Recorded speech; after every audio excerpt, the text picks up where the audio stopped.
Salve a tutti, sono Almarok e benvenuti in un nuovo video. Oggi siamo qui per fare un'intervista a Magnus Andersson, noto anche come Devo, famoso per essere stato prima chitarrista e poi bassista dei Marduk. Prima di iniziare lo ringrazio per la sua disponibilità, per aver accettato di essere qui oggi. Vi lascio l'intervista e vi auguro buona visione. Nice to meet you, thank you for staying today. Thank you for being here. Why you started to do music, why you started to do with metal music, tell me about the beginning of your career and your influences. Well, it started quite early. I think it was. I started to listen to Kiss around '78 or something like that, and after a few years, I started to listen to Black Sabbath, and around 83, 84 must have been. I started to listen to Bathory. Everything came all at once. Slayer, Bathory, and Exodus, and of course Venom was the first thing I ever saw. I saw a video clip on the Swedish television with when they played Witching Hour, and it just blew me away. And I thought, I want to do this extreme metal thing. And of course, it was always the classic hard rock was and still is with me, with the Kiss and Black Sabbath and Judas Priest and Iron Maiden and bands like that. And I started trying to find people to play with,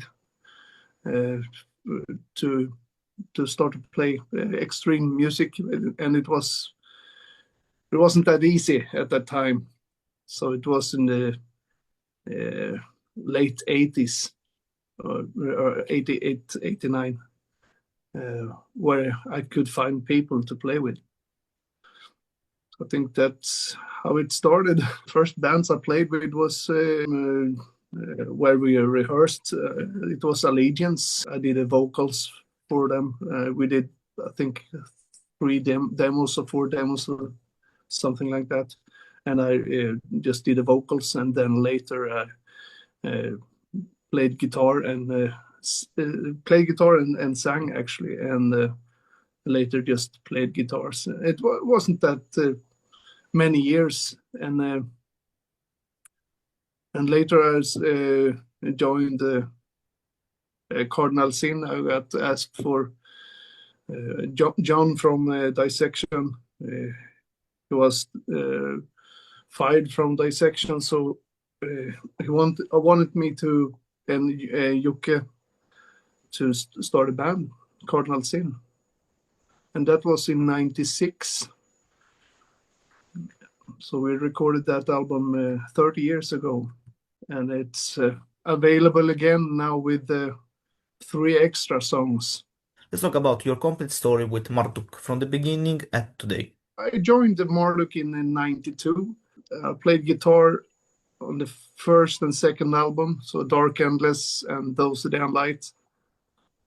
And we did 1 European tour with Marduk and Immortal in '94. Sons of Northern Darkness tour, I believe it was called. And after that, I left the band.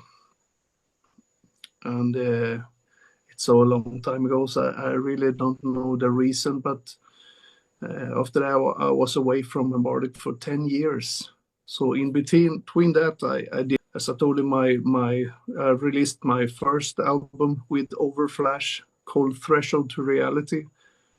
And also I started a stoner rock band later, around '95, '96.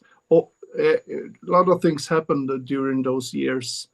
The Cardinal Sin also, and I also released my second album with Overflash in '96. In '99, I got offered to play keyboard with Pain, and I was touring a lot with Pain for between 99 to 2003, and the last gigs I did with Pain was I played bass.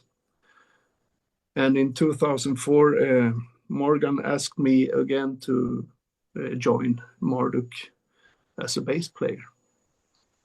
And I did it. So all in all, I was in Marduk for 17 years. So the first album we recorded here in Andarker Studio was Plague Angel, first Marduk album that I did. And to go back a bit, in 98, I started the studio in Andarker Studio. After Plague Angel, we recorded the Room 512 album. And it was a really good album. I liked that album a lot. It was quite an experience to record it, and it went really good. And we were all happy with the production. Even though it's a long time ago, I'm still happy with that album. Great songs, and I like that album, really. Wormwood. And it was more like an experimental album. I would say we tried different stuff, and still some good songs, but not my best album, I would say, when it comes to production. Serpent Sermon. And also on that album I started to write some songs also, and I wrote the Serpent Sermon song, and for production wise it was the first time I used, nowadays it's very common, but in 2012 I used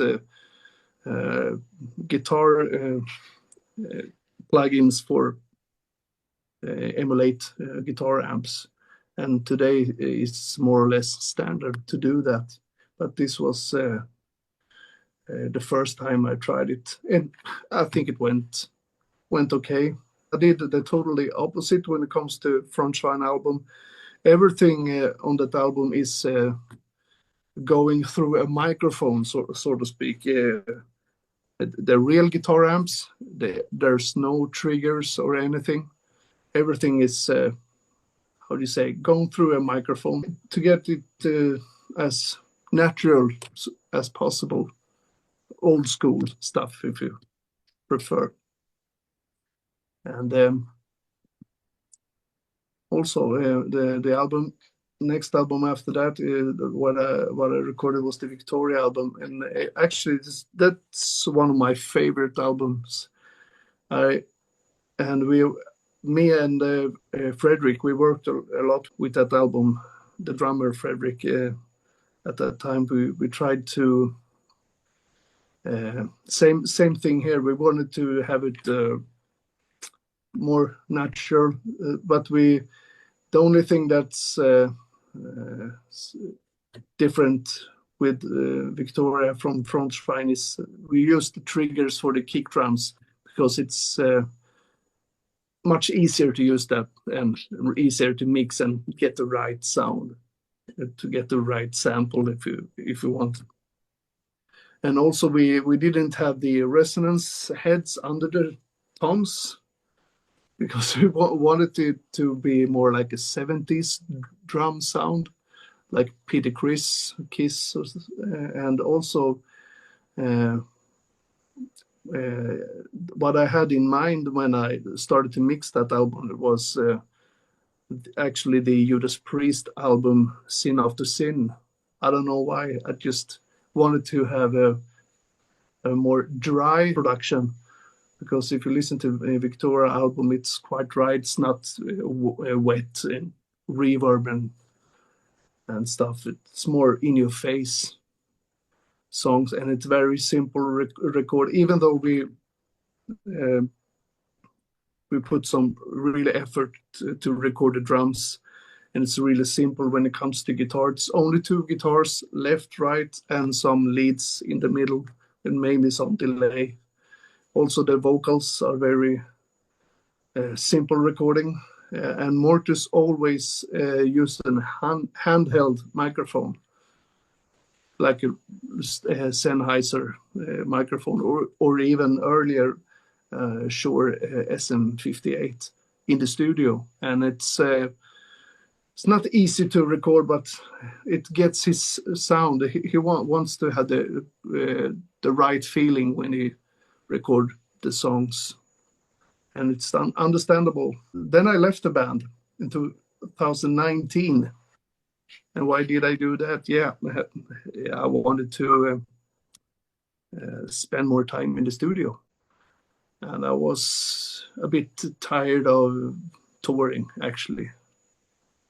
And I couldn't get both things to work together, the studio and the touring. I rejoined Marduk for 2023 for a festival tour when Joel was leaving the band.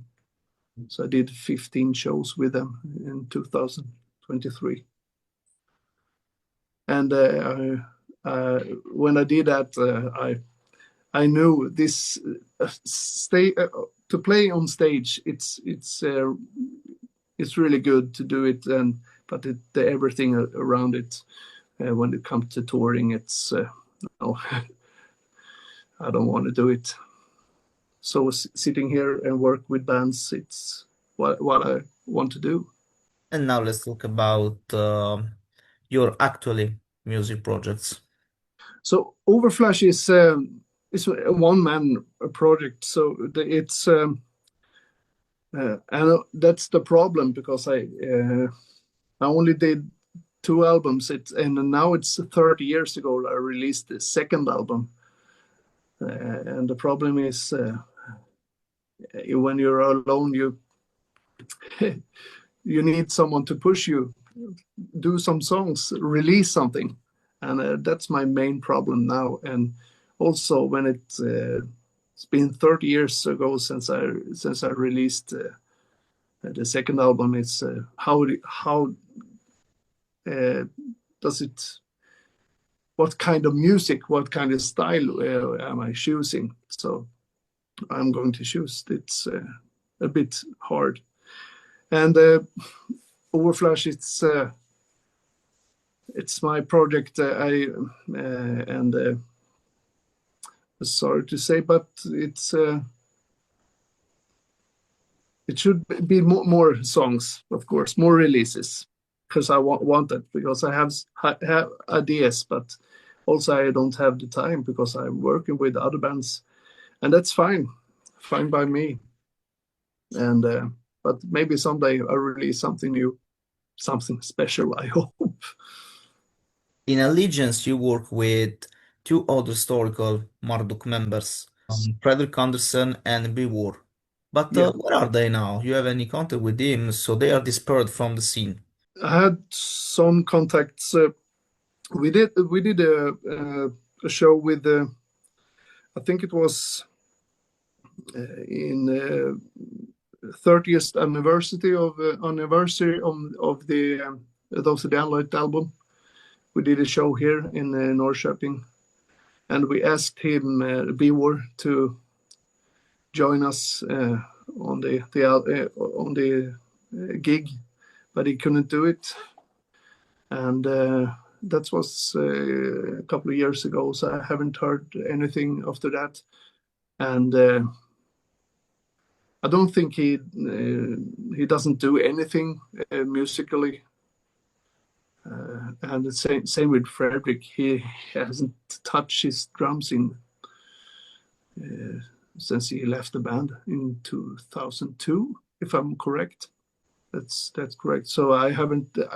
We had this show in Norrköping called December Darkness, where there's always Marduk playing and some other extreme metal bands, and from time to time Fredrik Andersson is showing up and say hi. So nothing more than that. So he doesn't play anymore. Dark Kindred Setos, the Onlights are considered two of the first example of Swedish black metal and two pioneeristic albums for the scene. What do you think about this, and what do you think about the two albums? I think Those of the Unlight is amazing. It's it's a, how it should sound actually when it comes to black metal, and I think it's stands its time, and I like it. I like it a lot. Dark Endless is more like a mix with Swedish death metal and not a real black metal type of album. Still some good songs, of course, and but Those of the Unlight is I really like that one. Also fun, really fun to play after 30 years now. Because I took up the guitar and played all. I have to relearn all the solos, or I think it's 2 or 3 solos on the album. So I have to relearn them again because I haven't played them for so long. It was really good fun. Do it. If you want to be remembered for an album in your career, an album you are proud, which is and why? I think uh, it is the Victoria album. I'm really happy with that one because it came out exactly how I wanted to be. So I like the Victoria album Mm. a lot when it comes to Marduk album because we spend so much time with it, and it came out really good. And also uh, I really enjoyed to work with Frederick, the drummer. He's a really good drummer. And Simon is also a really good drummer, but they're quite different drummers still. So the Victoria album is one of my favorite, actually. What about your project for this 2026? Keep doing this, record bands, producing, learn stuff more and more, and always looking for new ideas and try something new, and maybe do some shows with different bands, no touring, but maybe jump in and play some songs with or maybe do some shows with bands if anyone needs a bass player. Actually I did a gig with the Year of the Goat from Norrköping in Hamburg. It was quite an experience. I like that. So, thank you. Thank you for your time. Yeah. Thank you for staying today. Good luck on Thank your you. project.